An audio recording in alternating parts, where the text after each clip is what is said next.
It was a hot, humid August day in 1993 that Ruth and I pulled into Washington, D.C. after a cross-country trip from California, driving a 26-foot U-Haul truck. We came to spend the next few years there, walking with people in places of leadership, encouraging them both in life and in faith. Had no idea that would last 15 years. And I had no idea that I would enjoy breakfast so much in all those 15 years, because soon after we arrived, I got invited to a breakfast at an old estate house in Arlington, Virginia, overlooking the Potomac, just across, essentially, from Georgetown University. 15 minutes from the State Department, 20 minutes from Capitol Hill, about a mile and a half north of the Pentagon as the crow flies. And every Tuesday morning, from 1993 to 2008, I would show up there for an 8 o'clock breakfast. The breakfast had started years before, when the then Attorney General Ed Meese, he and his wife had lost a son, a 19-year-old son, I believe, in an automobile accident.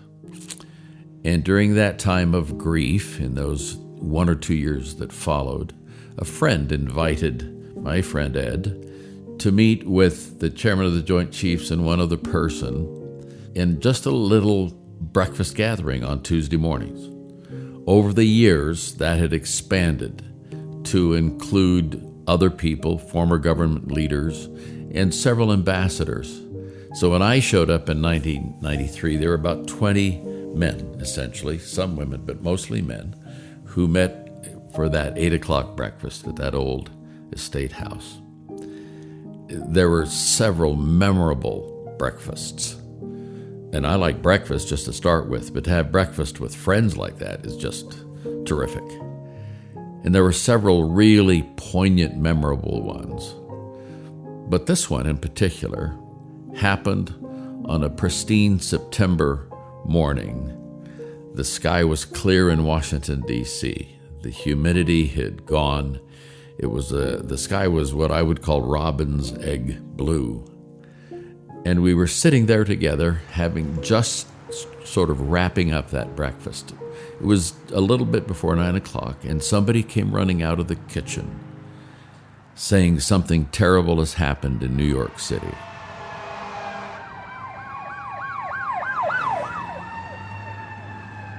It was September 11th, 2001.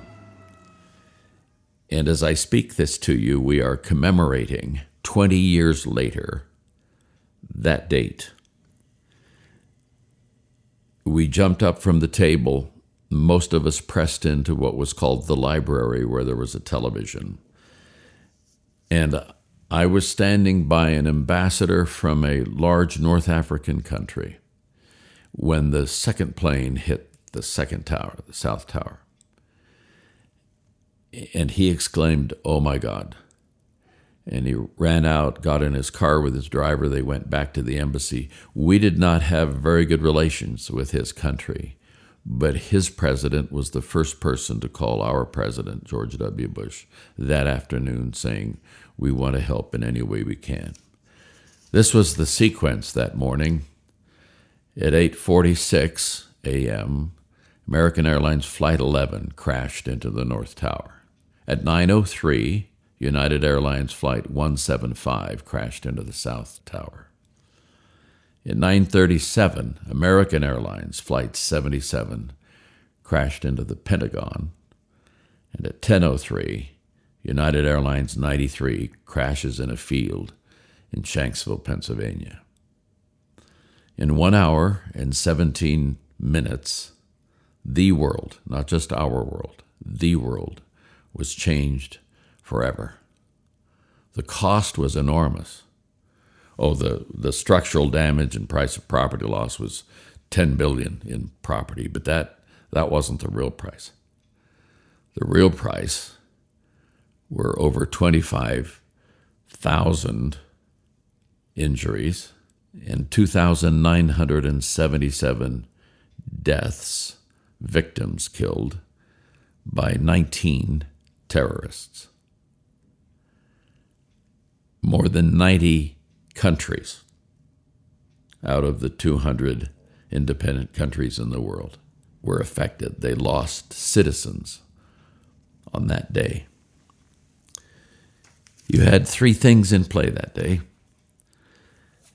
intentional killers, ideologues, unsuspecting victims, and intentional responders. The first thing I thought of when that happened was to say, "Where is Ruth, my wife?"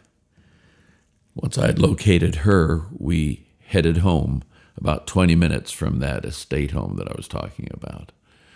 But you could hear sirens for hours because we were just a mile and a half north of the Pentagon. You could hear the impact when that plane went in. And that day, people are sitting glued to their television sets. People were encouraged to stay off the streets in the larger Washington, D.C. metro area. And by evening time, there were candles lit and placed on stoops and doorsteps across the whole region. And that next day, when you drove down major highways on the overpasses, you would have signs saying, "God bless America," and American flags flying from those overpasses. You had members of the United States Congress who, for days and weeks and years, are at each other's throats, standing on the east steps of the White House, singing "God bless America." And a week later, because on Tuesday mornings I would go to that breakfast, and on Tuesday afternoons I'd go to a small group meeting with 4 or 5 fellows in the chapel that is situated just off the rotunda of the Capitol. And on that following Tuesday, because we always met Tuesday at 4 p.m., we walked out of that chapel. They had called for a special prayer service on that Tuesday following September 11th. So this would have been September 18th. And when the 4 or 5 of us walked out of that little chapel area into the rotunda, there were only 2 people there. One police officer on one end of that circle, or on one side of the circle, and another on the other side. But there were chairs set up in circles with some kneeling benches. And that late September gold light was coming in through those high windows, and it felt like a sanctuary. The days surrounding that were just an ongoing mix of challenge and remembrance and mourning and tears and angst, all of those things compressed into that several-week time period. You know, we think of 20 years ago, and in order to catch a feeling for something, I think you have to hear what people said about it. I just have picked 2 quotes to share with you today. One was by author David Leviton, who put it this way: what separates us from the animals, what separates us from the chaos, is the ability to mourn people we have never met. How many nations, how many families, how many children, how many spouses were and have been devastated, the course of their lives changed by that. And when they commemorate that day, September 11, 2001, person after person at the site often will step to the microphone and give some thought about a loved one lost. I love what Katherine Hernandez said 7 years later at a commemoration in 2008 at what we called then Ground Zero. This is what she said about her dad. "My father, Norberto, was a pastry chef at Windows on the World in Tower 1. For 10 years, he made many fancy and famous desserts, but the sweetest dessert he made was the marble cake he made for us at home. Whenever we parted, Poppy would say, Te amo, vaya con Dios. I love you, go with God. And this morning, her words on the morning of 9/11/2008, I want to say the same thing to you, Poppy. I love you. Go with God. That's one of those moments, 9/11, when those of us who are old enough remember precisely where we were. I had a friend in an airplane flying back from Zurich, Switzerland, and they were out over the Atlantic, and almost imperceptibly, without tilting the wings, just in a flat turn, the pilot turned and headed back to Zurich. And when they touched down, he came on the microphone and said, "We have landed back in Zurich because the United States is under attack." I don't think it was just the United States that was under attack. I think it was an attack that shook the foundations of the planet for a whole range of reasons that we don't have time to get into on this podcast. But I do want to say this, that in those three categories of people, and there are others, I'm sure, intentional killers, unsuspecting victims, and intentional responders, the folks that we can reach out to today most easily are the intentional responders. I live in Windsor, Colorado. A few years ago, I pulled up behind a fire truck on Main Street in Windsor, and I saw a very strange sentence. It said, "Stay back 343 feet." And I thought to myself, how in the world am I supposed to guess that? I'm already like 15 feet behind. I'm too close. And I'm thinking in my head, well, I grew up in a city called Oakland, California, and the average length of a city block is 300 feet. And how do I judge that to do 343? And I saw that several times over the next few weeks and months. And finally, one day, I just stopped by the fire station. And I went in and said, "Excuse me, but I have a question. Could I take a photo of the back of at least one of your fire trucks? Maybe they all have this. Because you've got that 343 thing on there, and I just wanted to check it out." And they were gracious and had me come in, and I said, "Why? First of all, how do I know how to stay back 343 feet? I can't. But secondly, why that?" And the young fireman looked at me and said, "Because we always wanted to remember the 343 firefighters who lost their lives on 9/11. When everybody else was running for their lives," my words now, 343 mostly quite young men were running toward the place of disaster, ready to give their lives, which they did. In addition to those 343 firefighters, 72 police officers lost their lives on that day. My question is this: what does unconditional sacrifice look like? It looks like that.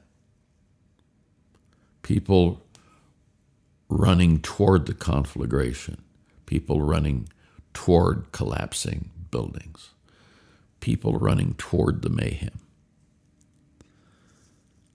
What does the heart of service look like? Well, it looks like those men and women who are sworn to protect and to save. The scripture verse that comes to mind for me when I think of 9/11. It has to do with value. As you listen to me this day on this podcast, I just want you to know, and I don't know most of you, hardly any of you probably. Each of you has value, eternal value. And those you know have value. And those you don't know have value.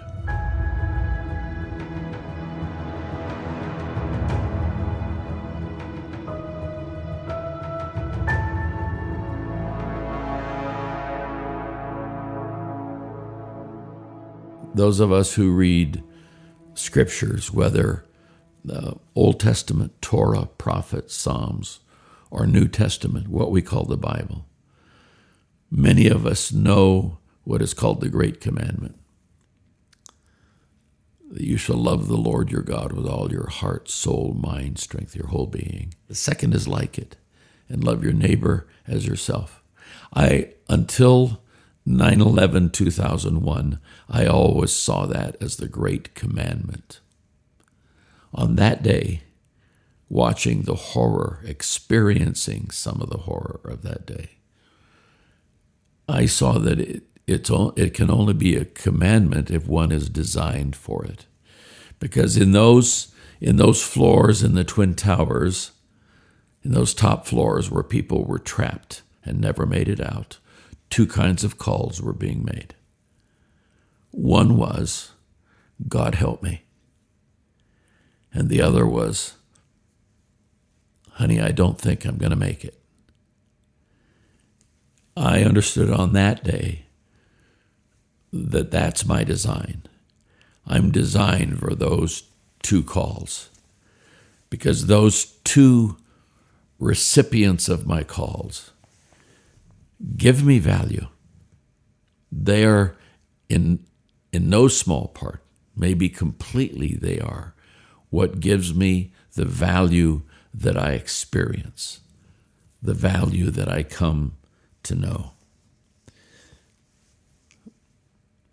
The key verse about service that comes to my mind, I take from the writings of Mark in the New Testament, when it says about Jesus of Nazareth, the Son of Man did not come to be served, but to serve and to give his life a ransom for many. The value of an object is determined by the price someone is willing to pay for it. So, in closing, I say to you what Katherine Hernandez's father, her papi, would say to her when they had that marble cake at her house and he left. He would say, Te amo, vaya con Dios. I say to you this day, vaya con Dios. Go with God. This is Dick Foth with stories to make sense of it all.